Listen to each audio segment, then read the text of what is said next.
think, no, I'm going to go to this one now. This is kind of funny, and some of y'all back there might remember some of these that I'm about to read. A Slick History of Hair Grease. From palm oil and shea butter to hog lard, chicken fat, Dax. I know some of y'all use Dax, don't front. New Nile, Brilliantine, Royal Crown, Dixie Peach, Apex, Alberto VO5, Vitapoint, Posner Bergamot, Lustrous Silk, Ultra Sheen. Who got the Ultra Sheen? That's it. It's used, trust me. Hot 6 oil, jojoba, and carrot oil. All right. In 1900, educator and businessman Booker T. Washington edited a volume entitled A New Negro for a New Century, in which he stated that the African American woman can prove to the world that Negro womanhood, when properly treated and educated, will burst forth into gems of pure brilliancy, unsurpassed by any other race. What did this face for the new race have to look like? In many ways, and not surprisingly, since the light-skinned black elite heavily influenced these ideas, the idealized black woman in many Eurocentric features, including hairstyles. According to Aliyah Bundle's biographer and great-great-granddaughter of Madam C.J. Walker, the ideal woman of the late 19th and early 20th century had a great mass of hair, which she swept to the top of her head. For those women of any race that were unable to attain this look naturally, there was a thriving wig and hairpiece industry to assist them. So the dressing of one's hair should be a matter of deep concern, stated the popular beauty guide, a complete course in hair straightening and beauty culture. To no other race is this more important than the Negro woman. While black women's physical appearance symbolically represented more for the race, black men, too, dedicated significant amounts of time to hair care regimens. For the first time, decades of 20th century, black men sought to slicken, straighten, and otherwise style their hair through the use of tonics and pomades. A 1911 advertisement in the black newspaper The Age asks, "Have you had your hair straightened yet?" Cold soap waves were a popular method for achieving the pronounced parts and sleek looks of the time, and these waves were achieved by washing the hair, not rinsing out all the soap, and wearing do-rags, cloth rags tied over the head to produce pressurized wave patterns. Another popular straightening technique for men was to comb or brush large quantities of hair grease and water through the hair at night and then cover it up in do-rags as they slept. Straightening Our Hair by Bell Hooks. Incidentally, this is not a poem, but... On Saturday mornings, we would gather in the kitchen to get our hair fixed, that is, straightened. Smells of burning grease and hair mingled with the scent of our freshly washed bodies, with collard greens cooking on the stove, with fried fish. We did not go to the hairdressers. Mama fixed our hair. 6 daughters, there was no way we could have afforded hairdressers. In those days, this process of straightening black women's hair with the hot comb was not connected in my mind with the effort to look white, to live out standards of beauty set by white supremacy. It was connected solely with rites of initiation into womanhood. To arrive at that point where one's hair could be straightened was to move from being perceived as a child whose hair could be neatly combed and braided to being almost a woman. It was this moment of transition my sisters and I longed for. Hair pressing was a ritual of black women's culture, of intimacy. It was an exclusive moment when black women, even those who did not know one another well, might meet at home or in the beauty parlor to talk with one another or to listen to the talk.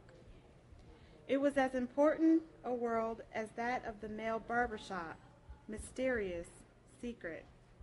It was a world where the images constructed as barriers between oneself and the world were briefly let go before they were made again. It was a moment of creativity, a moment of change. I wanted this change even though I had been told all my life that I was one of the lucky ones because I had been born with good hair, hair that was fine, almost straight, not good enough, but still good. Hair that had no nappy edges, no kitchen, that area close to the neck that the hot comb could not reach. This good hair meant nothing to me when it stood as a barrier to my entering the secret black woman world. I was overjoyed when Mama finally agreed that I could join the Saturday ritual, no longer looking on, but patiently waiting my turn. I have written of this ritual. For each of us, getting our hair pressed is an important ritual. It is not a sign of our longing to be white. There are no white people in our intimate world. It is a sign of our desire to be women. It is a gesture that says we are approaching womanhood. Before we reach the appropriate age, we wear braids, plaits that are symbols of our innocence, youth, our childhood. Then we are comforted by the parting hands that comb and braid, comforted by the intimacy and bliss. There is a deeper intimacy in the kitchen on Saturdays when hair is pressed, when fish is fried, when sodas are passed around, when soul music drips over the top. It is a time without men.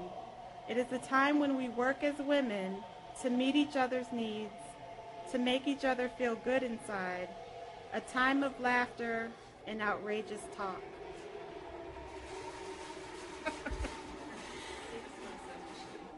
So, the birth of the black hair care boom.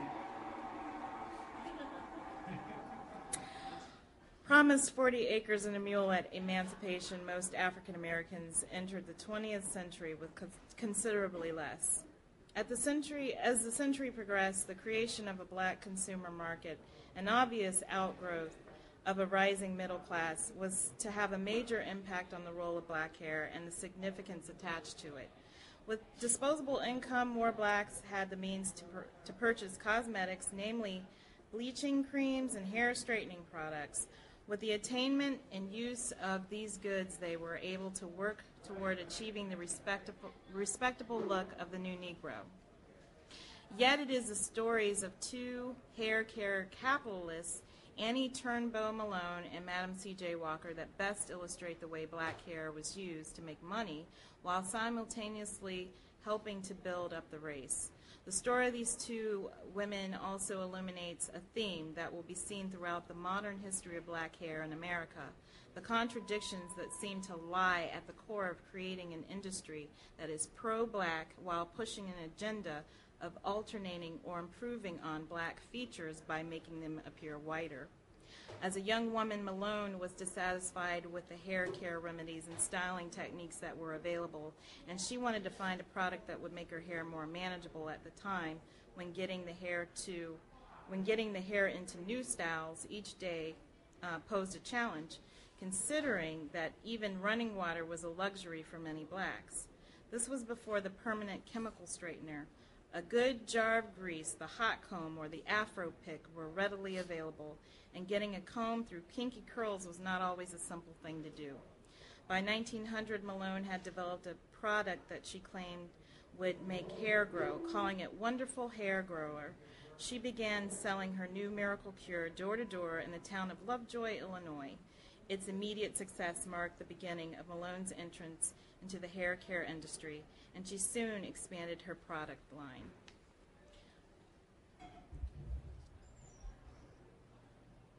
This one makes me laugh. Love Potions 1 through 4, collected by Constance Johnson. Ain't no reason to be lonely when you can draw a man right to you with these tried and true love drawing spells.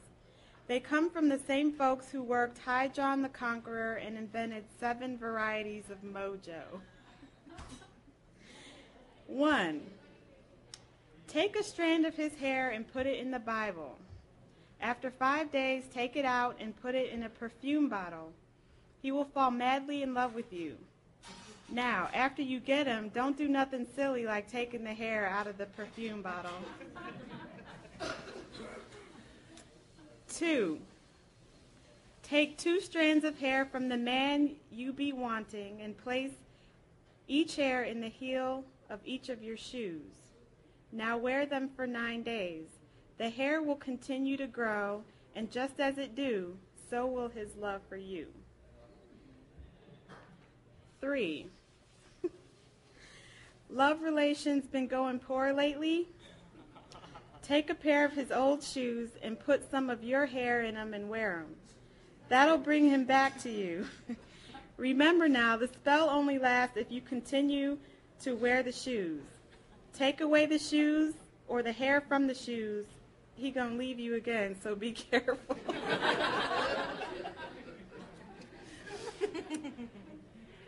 4. This one is a little trickier. It requires that you know someone that got a mole on their head, and the mole got to have hair growing out of it.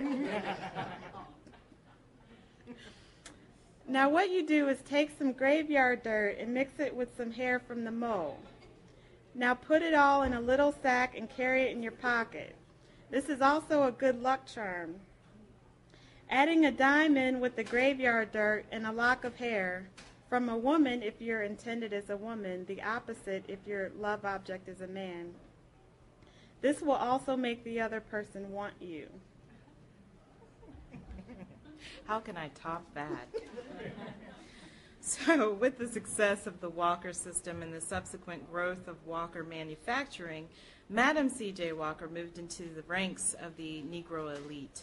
At a time when the average uneducated black woman made less than $10 a week, Walker built herself a $250,000 34-room mansion on the Hudson River, owned 4 automobiles, including an electric coupe, and 2 other homes.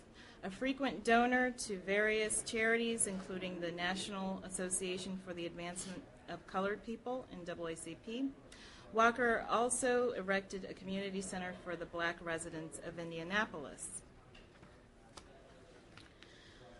So, don't remove the kinks from your hair and remove them from your brain. The pages of black newspapers during this time were full of letters and editorials on the hair straightening controversy. The Black News Journal Crusader weighed in by featuring women wearing traditional African hair arrangements on its cover.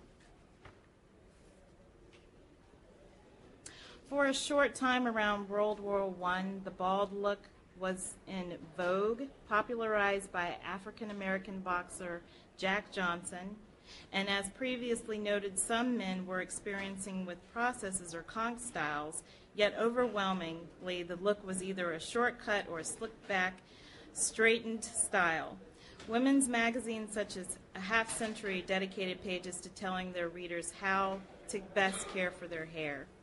Basic styles for women were based on crokinole curl, in which curlers called crokinolles are used to curl the hair tightly. That was combed into waves or a page boy, in which longer hair is straightened and then curled under at the ends.